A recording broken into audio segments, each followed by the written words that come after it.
Men Navoiy viloyati Qiziltepa tumani 8-umumiy o'rta ta'lim maktabining 5-A sinfida o'qiyman. Men Ismatova Robiya begimman.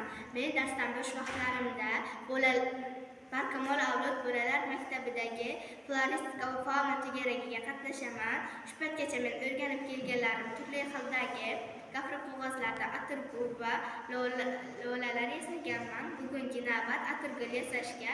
Buning uchun bizga kerak bo'ladi gafri qog'oz va pistolet kley va buning uchun kerak bo'ladi bizga kleylar va metr kerak bo'ladi. Endigi navbat gulning yaproqlarini kesishga.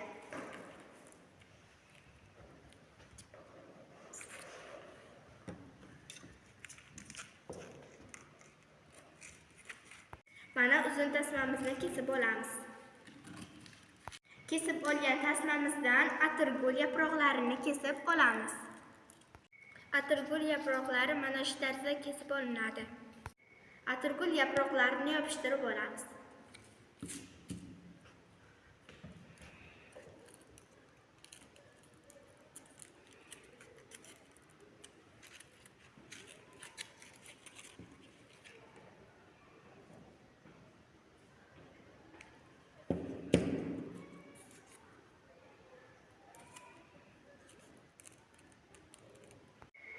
Atirgulimiz va buning bargini yasab oldik.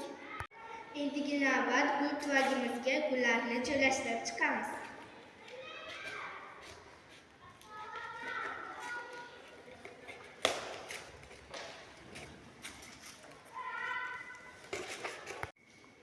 Atirgulimizni joylashtirib oldik. Endi uni barglarini joylashtiramiz.